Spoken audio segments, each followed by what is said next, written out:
近日，泰国在购买 F-35战机的时候，不但没有受到美国欢迎，反而是遭到了美国的羞辱。下面我们来看详情。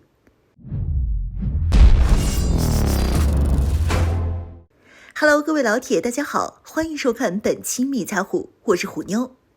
在出口武器一事上，各国都十分欢迎其他国家购买自家的产品，而美国则不同。在关于出口武器这一点上，美国还要对买家进行资质审核，只有符合美国的要求和标准了，才能够采购美国的武器。但即便是这样，依旧有许多国家看中了美军世界第一的战斗力，抢着购买美国装备。特别是在 F-35战机上， F-35作为当前世界上唯一一款能对外出口的5代隐身机，放到国际军火市场上就是降维打击。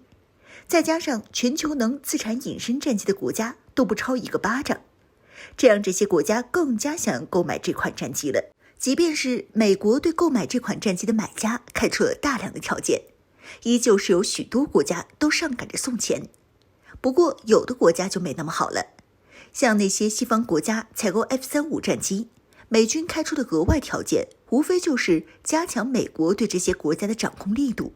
价钱和配套设施什么的都不是问题。而泰国则不同，泰国在购买 F-35战机的时候，不但没有受到美国欢迎，反而是遭到了美国的羞辱。面对泰国的采购请求，美国直接拒绝了这一申请，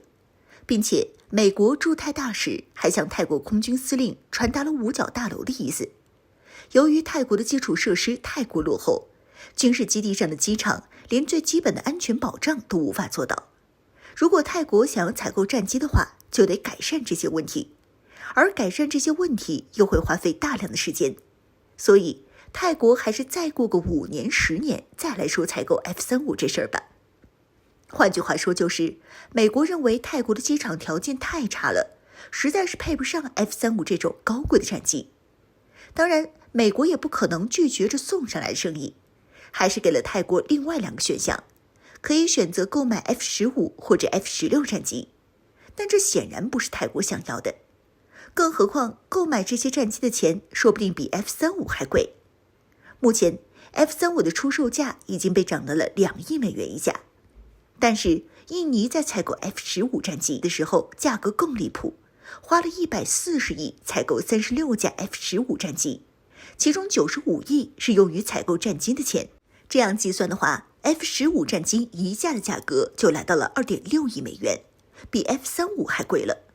泰国买 F-35都得心疼半天，怎么可能花费更多的钱去和印尼一样采购 F-15战机呢？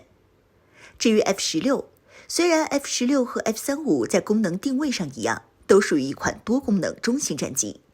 但是这个 F-16的版本可就有门路了。泰国想要获得最先进的 F-16型号，恐怕没那么容易。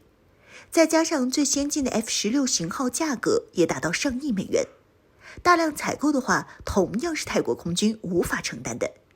那么，与其在这受美国的气，为何不采购我国的枭龙战机呢？从整体性能上来看，枭龙的确是不如 F-35战机，毕竟一个是美军当前最先进的5代隐身机，另一个只是入门款的4代机。但在部分性能上，枭龙也不见得就弱了。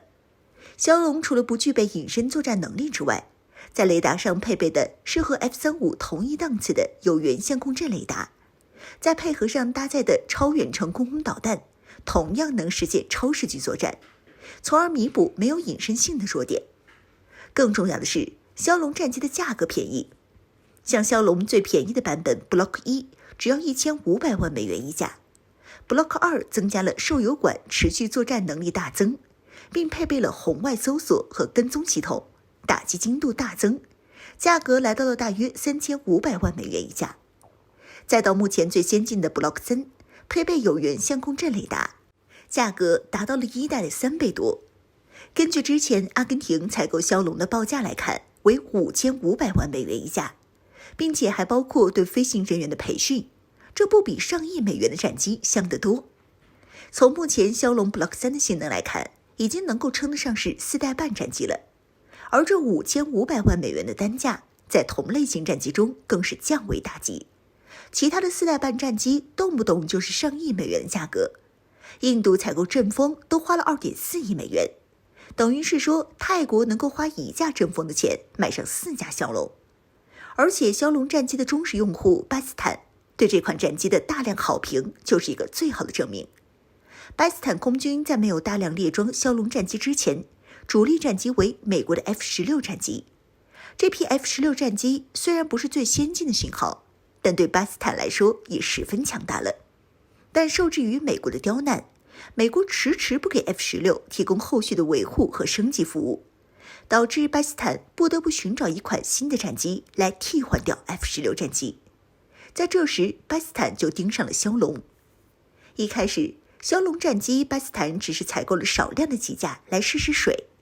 但没想到采购了几架之后，巴基斯坦发现这款战机的性价比实在是太高了，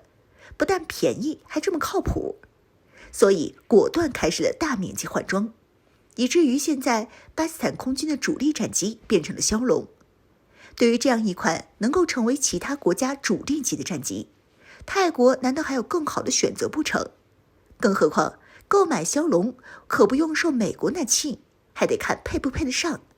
只要买枭龙就能提供全套定制服务，从交付到培训都一条龙服务到底。